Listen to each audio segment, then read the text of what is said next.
Good morning, सुप्रभात, वंदे मातरम विद्यार्थी मित्रों। मैं आनंद सर अपने YouTube channel make account easy with Anand sir में आपका हार्दिक स्वागत करता हूं। दोस्तों, अकाउंट पार्ट 1 हम पहले से ही पूरा कर चुके हैं और अकाउंट पार्ट 2 में भी सिर्फ हमारा 2 चैप्टर बाकी है। चैप्टर नंबर 5 वित्तीय पत्रक यानी कि वार्षिक हिसाब और चैप्टर नंबर 9 गैर व्यापारिक संस्था के हिसाब।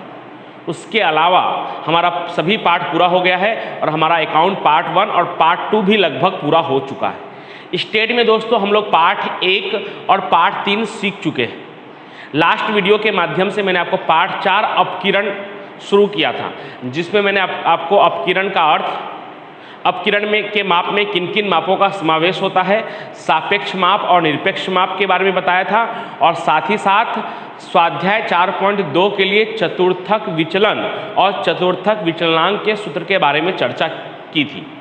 ठीक है, उम्मीद करता हूं कि आपने वो वीडियो देखा होगा और चतुर्थक विचलन और चतुर्थक विचलनांक के सूत्र को याद किया होगा। और साथ ही साथ उसी वीडियो के डिस्क्रिप्शन में मैंने आपको पार्ट 3 जिसमें हमने मध्यिका, चतुर्थक, दशांश, शतांश के सूत्रों को सीखा था, उन सूत्रों के वीडियो वाला लिंक भी मैंने आपको उसी वीडियो के डिस्क्रिप्शन में भेजा था। क्योंकि चतुर्थक विचलन और चतुर्थक विचलनांक का सूत्र तो आसान है दोस्तों, लेकिन उसमें जो चतुर्थक ज्ञात करना है उसका सूत्र हमें अच्छी तरह से पता होना चाहिए। तो चलिए आज हम लोग शुरू करने वाले हैं स्वाध्याय 4.2 पार्ट 4 अपकिरण स्वाध्याय 4.2 शुरू करने वाले हैं। पेज नंबर है 133। कोशिश करूंगा कि आपके स्क्रीन पर आपको दिखाई दे। यस, पहला सवाल, एक निशानेबाज एक स्पर्धा की पूर्व तैयारी करते समय अंतिम 10 प्रयत्नों में निम्नलिखित बताए गए अंतर से चूक जाता है, तो वो अंतर कितना कितना है, तो वो मैं यहां लिख दे रहा हूं। 20, 32, 24, 41, 18, 27, 15, 36, 35, 25। करना क्या है दोस्तों, तो नीचे लिखा है उपरोक्त सूचना से निशान चूक के माप का चतुर्थक विचलन और चतुर्थक विचलनांक प्राप्त कीजिए। स्पष्ट लिखा है चतुर्थक विचलन और चतुर्थक विचलनांक ज्ञात करो। तो हम लोग समझ गए हैं। अब चतुर्थक विचलन का सूत्र क्या होता है, QD बराबर Q3 माइनस Q1। तो QD तो हम बाद में निकालेंगे, पहले हमें क्या निकालना होगा, Q3 और Q1 निकालना होगा, यानी चतुर्थक प्राप्त करना होगा। तो उसके लिए क्या करना होता है दोस्तों, तो जब अवर्गीकृत सूचना यानी जब सिर्फ XI दिया हो तो सबसे पहले हमें चढ़ते क्रम में लगाना होता है और चढ़ते क्रम में लगाने के बाद सूत्र का उपयोग करके हम बारी बारी से चतुर्थक निकालेंगे। तो सबसे पहले चढ़ते क्रम में लगा लेते हैं। तो चढ़ते क्रम में अगर हम इसे लिखेंगे दोस्तों, तो सबसे छोटा सबसे पहले, फिर उससे बड़ा, फिर उससे बड़ा, फिर सबसे बड़ा सबसे लास्ट में। तो सबसे छोटा क्या है दोस्तों, तो सबसे छोटा है 20, सबसे छोटा है 18, यहाँ पे 15 भी है। तो आप थोड़ा ध्यान से देखिएगा कि सबसे छोटा जो होगा वो सबसे पहले लिखेंगे, उसके बाद उससे बड़ा, फिर उससे बड़ा और सबसे लास्ट में सबसे बड़ा। मेरे पास सॉल्यूशन है तो मैं लिख दे रहा हूँ। सबसे छोटा है दोस्तों 15, ये रहा, फिर 18, फिर 20 के बाद है दोस्तों 24, 25, 27 के बाद है 32, 35, 36 और सबसे बड़ा है 41।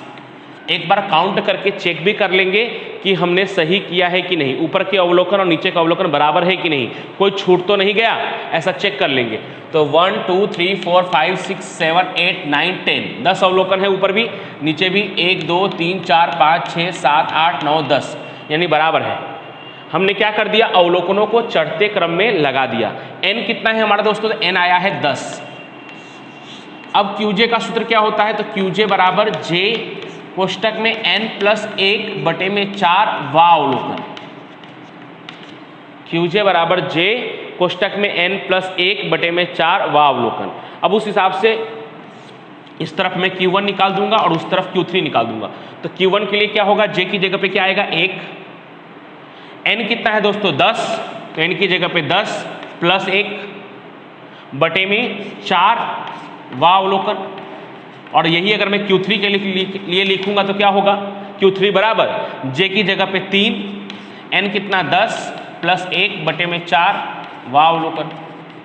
अब हल करते हैं। 10 प्लस 1 11, 11 भागे 4 करेंगे दोस्तों तो 2.75वां अवलोकन, 2.75वां अवलोकन। और यहाँ हल करेंगे तो 10 और 1 11, 11 भागे 4 आपने किया ही था कितना 2.75 और 2.75 गुणे 3 करेंगे दोस्तों तो 8.25, 8.25वां अवलोकन। कैसे आया फिर से बता दे रहा हूं, सूत्र होता है हमारा QJ बराबर अवर्गीकृत सूचना के लिए सूत्र है J कोष्टक में n+1 बटे में 4 वां अवलोकन। तो उसके लिए हमने Q1 के लिए J की जगह पे क्या लिखा है 1 लिखा है, 10 प्लस 1 11, 11 भागे 4 यानी कितना होगा 2.75वां अवलोकन। और उसी तरह से Q3 के लिए J की जगह पे क्या लिखा है 3, 10 प्लस 1 11, 11 भागे 4 करेंगे तो कितना आएगा 2.75 आएगा और 2.75 गुणे 3 करेंगे तो कितना होगा 8.25वां अवलोकन। अब इसको हल कैसे करते हैं दोस्तों वो थोड़ा आप ध्यान से देखिएगा। तो सबसे पहले क्या लिखा है 2.75, तो उसको हल करना है ऐसे कुछ, 2 पहले लिखा हुआ है तो पहले हमें लिखना है दूसरा अवलोकन प्लस पॉइंट के बाद क्या है 0.75 तो पॉइंट 0.75 और फिर दूसरे के बाद क्या आता है तीसरा अवलोकन माइनस दूसरा अवलोकन। इस तरह से लिखना है। फिर से एक बार समझा दे रहा हूं कितना लिखा है 2.75। अब 2.75 लिखा है तो पहले क्या है 2 यानी 2 तो दूसरा अवलोकन प्लस पॉइंट के बाद क्या है 0.75 तो 0.75 और फिर कोष्टक में तीसरा अवलोकन माइनस दूसरा अवलोकन। यहाँ पे जो होगा उसके एक आगे वाला अवलोकन और माइनस वही वाला अवलोकन। यानी यहाँ पे 2 है तो 2 के आगे क्या होता है 3 तो तीसरा अवलोकन माइनस दूसरा अवलोकन। अगर मान लीजिए कि 5.75 लिखा होता, मान लेते हैं कि अगर 5.75 लिखा होता तब क्या होता पहले 5वां अवलोकन फिर 0.75 और 5.75 का मतलब यहाँ पे क्या लिखा होता छठा अवलोकन माइनस 5वां अवलोकन। अगर 8.75 लिखा होता तो 8.75 लिखा होता तो पहले यहाँ पे क्या लिखते 8वां अवलोकन 0.75 कोष्टक में 9वां अवलोकन माइनस 8वां अवलोकन। उम्मीद करता हूं कि आप समझ गए होंगे तो आप मुझे ये Q3 वाला लिखकर बताइए।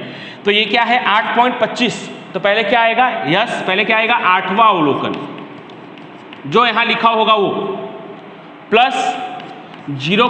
कितना है 0.25 तो 0.25 और फिर कोष्टक में क्या आएगा तो 8 के बाद क्या आता है दोस्तों 9 तो 9वां अवलोकन माइनस 8वां अवलोकन। इस तरह से करना होगा जब पॉइंट में आएगा। तो पॉइंट में नहीं आएगा तो कोई दिक्कत नहीं, डायरेक्ट अगर 8 आया होता तो 8वें नंबर पे क्या है हम चेक कर लेते, डायरेक्ट 2 आया होता दूसरे नंबर पे 18 है तो डायरेक्ट 18 लिख देते। लेकिन पॉइंट में आएगा तो आपको ऐसी प्रोसेस करनी होगी और 3 मार्क्स का अगर क्वेश्चन होगा तो पॉइंट में ही आएगा। ठीक है तो अब हल करते हैं दूसरा अवलोकन। क्या लिखा है दूसरा अवलोकन तो दूसरे नंबर पे क्या है चढ़ते क्रम में 1 2 दूसरे नंबर पे क्या है 18 तो 18 प्लस 0.75 और कोष्टक में तीसरा अवलोकन माइनस दूसरा अवलोकन तो तीसरे नंबर पे क्या है 15 18 20 तीसरे नंबर पे क्या है 20 माइनस दूसरे नंबर पे क्या है 18 तो 18 प्लस अब 20 में से 18 पहले ये जोड़ मत देना आप, ये गुणा में है इसके साथ तो 20 में से 18 घटाएंगे तो कितना आएगा 2 का गुना 0.75 से करेंगे तो कितना आएगा 1.5 यानी 18 और 1 19.5। Q1 कितना आया आपका 19.5। उसी तरह से Q3 8वां अवलोकन तो 8वें नंबर पे क्या है तो 1 2 3 4 5 6 7 8 8वें नंबर पे क्या है 35। और जल्दी करना हो तो उल्टा भी जा सकते हो आप, ये 10वें नंबर पे 10 9 8 ऐसे भी कर सकते हो स्मार्ट वर्क आप। तो 8वें नंबर पे क्या है 35 तो 35 प्लस 0.25 वैसे का वैसा कोष्टक में 9वां अवलोकन 9वें नंबर पे क्या है 36 और 8वें अवलोकन पे क्या था 35 36 माइनस 35 तो 35 प्लस 36 में से पहले 35 घटाना है कितना आएगा 1 का गुना 0.25 से करेंगे तो कितना होगा 0.25 ही होगा तो Q3 बराबर 35.25। अब हमारे पास Q1 और Q3 दोनों निकल गया है तो अब हम निकालने जा रहे हैं चतुर्थक विचलन और चतुर्थक विचलनांक। तो सबसे पहले चतुर्थक विचलन, चतुर्थक विचलन QD बराबर Q3 minus Q1 upon 2 Q3 minus Q1 upon 2 तो Q3 अपना कितना आया है 35.25। आप नीचे नीचे लिखिएगा, मेरे पास जगह कम है क्योंकि मुझे एक सवाल और करवाने की कोशिश करूंगा मैं तो इसलिए मैं उसके बराबर बराबर में ही लिख रहा हूं। आप एक लाइन में एक ही बार बराबर लिखिए उसके बाद दूसरा स्टेप दूसरे लाइन से कीजिएगा, ठीक है। तो Q3 हमारा आया है 35.25 और Q1 आया है 19.5, तो 35.25 माइनस 19.5 बटे में 2, तो हमारा फाइनल आंसर आ जाएगा, मैं देख कर लिख दे रहा हूँ 7.88। पहले इसमें से ये घटाएंगे, इसमें से ये घटाएंगे दोस्तों, तो 15.75 आएगा और भागे 2 करेंगे तो आएगा 7.88, ठीक है। मिलीमीटर में दिया हुआ है तो आप भी mm लिख सकते हैं मिलीमीटर के लिए, क्योंकि जो निरपेक्ष माप होता है उसको हम दर्शा सकते हैं इकाई में, और जो सापेक्ष होता है वो इकाई से मुक्त होता है उसे नहीं दर्शा सकते, तो आप यहाँ पे mm लिख सकते हैं। अब चतुर्थक विचलनांक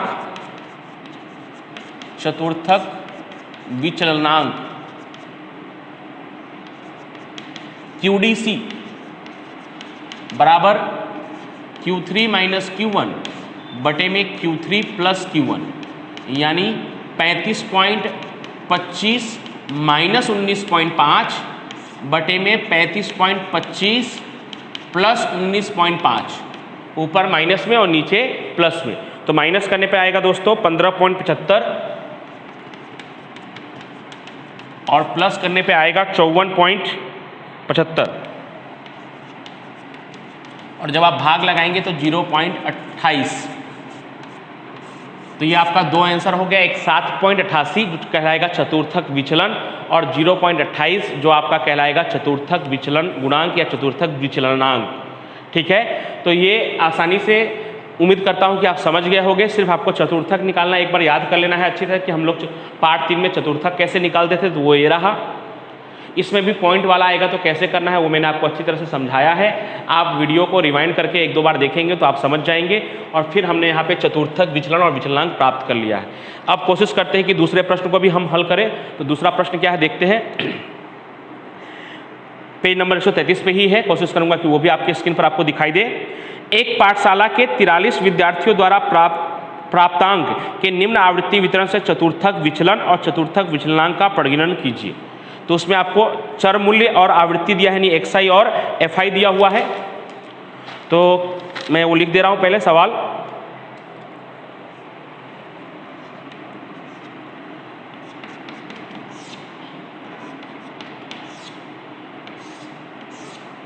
XI में दिया हुआ है 10, 20, 30, 10, 20, 30, 40, 50, 60, और FI में दिया हुआ है दोस्तों 4, 7, 15, 8, 7, 2, और हम सूत्र जानते हैं कि QD बराबर Q3 माइनस Q1 अपॉन 2 और QDC बराबर Q3 माइनस Q1 बटे में Q3 प्लस Q1, ये हमें सूत्र पता है। इससे हम समझ जाएंगे कि सबसे पहले तो हमें क्या चाहिए, Q1 और Q3 चाहिए। तो दोस्तों वर्गीकृत खंडित सूचना के लिए जब XI FI दिया हो तो सूत्र क्या होता है, तो QJ बराबर J कोष्टक में n+1 बटे में 4 व अवलोकन CFI में देखने पर XI का मूल्य। तो इसलिए आपको सबसे पहले क्या करना होगा, FI पर से CFI प्राप्त करना होगा। CFI का मतलब होता है संचय आवृत्ति। संचय आवृत्ति आप 10वीं से ही सीखते आ रहे हैं, आवृत्तियों को जोड़ते हुए जाना है, यानी पहले 4 है तो 4, फिर 4 और 7 11, 11 और 15 26, 26 और 8 34, 34 और 7 41, और 41 और 2 43। इसका मतलब n कितना होगा आपका 43, 43, ठीक है। सूत्र एक बार लिख दे रहा हूं यहाँ पे QJ का। QJ बराबर J कोष्टक में n+1 बटे में 4 व अवलोकन CFI में देखने पर XI का मूल्य। एक बार ऊपर सूत्र लिख देने से क्या होगा कि आपको बार बार सूत्र दोनों के लिए नहीं लिखना पड़ेगा, एक तरफ Q1 निकाल लेंगे और एक तरफ Q3। तो Q1 बराबर J की जगह पे क्या आएगा 1, n+1, तो n कितना है 43, 43 प्लस 1 बटे में 4 व अवलोकन CFI में देखने पर XI का मूल्य। तो 43 और 1 कितना होगा दोस्तों 44, 44 भागे 4 करेंगे तो कितना आएगा 11वां अवलोकन। 11वां अवलोकन किस में देखना है, CFI में देखना है, और CFI में देखने पर जो XI का मूल्य होगा वही कहलाएगा Q1। तो 11, ये रहा CFI में 11। इसके सामने वाला XI क्या है 20, तो Q1 बहुत आसानी से मिल गया आपको 20। उम्मीद करता हूं कि शायद ये अवर्गी की सूचना से भी ये सवाल आपको काफ़ी आसान लगेगा। अब इसी तरह से Q3 निकालते हैं, तो Q3 में भी ऐसे ही, बस J की जगह 1 की जगह क्या हो जाएगा 3, n+1 यानी कि 43, n कितना है 43 + 1 बटे में 4, और वही वावलोकन CFI में देखने पर XI का मूल्य, CFI में देखने पर XI का मूल्य, तो 43 और 1 44 भागे 4 करने पे कितना आया था दोस्तों यहाँ पे 11, और 11 गुणे 3 करेंगे तो क्या आएगा 33। वावलोकन CFI में देखने पर XI का मूल्य, तो 33 को अगर हम CFI में देखेंगे तो किसके अंदर आएगा वो 34 वाले अंदर, 34 वाला जो संख्या है उसके अंदर 33 आ सकता है। तो 34 के सामने का XI कितना है 40, 34 के सामने का दोस्तों XI कितना है 40, यानी आप क्या कह सकते हैं कि Q3 बराबर कितना आएगा 40।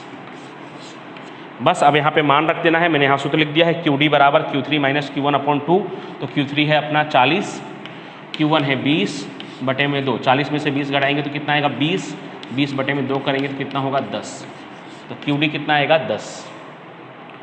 QDC Q3 - Q1 बटे में Q3 + Q1 यानी 40 - 20 बटे में 40 + 20, 40 में से 20 घटाएंगे तो 20, और 40 में 20 जोड़ेंगे तो 60, 20 भागे 60, तो 1 0 से 1 0 कट जाएगा, 2 भागे 6 यानी 1/3, 1/3 का मतलब होता है 0.33। तो विद्यार्थियों की संख्या के लिए बाजू में कोई इकाई नहीं दिया है, तो डायरेक्ट आप 10 लिख सकते हो, और QDC कितना आया 0.33। तो दोस्तों ये जो आपकी स्क्रीन पर आपको 2 सवाल दिखाई दे रहा है, स्वाध्याय 4.3 का पहला और दूसरा, 4.2 का पहला और दूसरा, पहले में अवर्गीकृत सूचना के लिए हमने चतुर्थक और चतुर्थक विचलन प्राप्त किया था, और दूसरे में वर्गीकृत खंडित सूचना के लिए हमने चतुर्थक और चतुर्थक विचलन को प्राप्त किया है। इसको आप अच्छी तरह से देखेंगे तो ज़रूर, मुझे विश्वास है कि आपको ये सवाल अच्छी तरह से आ जाएगा। और इसकी प्रैक्टिस करने के लिए आप होमवर्क के रूप में उदाहरण नंबर 5 और 6 कर सकते हैं। उदाहरण नंबर 5 जो है वो पहले सवाल की तरह है, और उदाहरण नंबर 6 जो है वो दूसरे सवाल की तरह है, तो वो आप प्रैक्टिस के रूप में कर सकते हैं, तो आपको आसानी से ये चैप्टर आ जाएगा। उसके अलावा स्वाध्याय में आप सेक्शन डी का 9वां सवाल भी कर सकते हैं, जिसमें चतुर्थक विचलन प्राप्त करना है, जो दूसरे सवाल की तरह है। स्वाध्याय में सेक्शन डी में 9वां सवाल, तो वो भी आप कर सकते हैं। और फिर अगले वीडियो में हम सबसे महत्वपूर्ण सवाल यानी वर्गीकृत अखंडित सूचना, यानी जिसमें वर्ग और FI दिया होता है, जिसमें हम बड़े वाले सूत्र का उपयोग करते हैं, उसके लिए हम चतुर्थक विचलन और चतुर्थक विचलनांक प्राप्त करेंगे, जो क्वेश्चन नंबर 3 है हमारा। और जैसे ही हम वो पूरा करेंगे, हमारा स्वाध्याय 4.2 पूरा हो जाएगा। तब तक के लिए थैंक यू सो मच।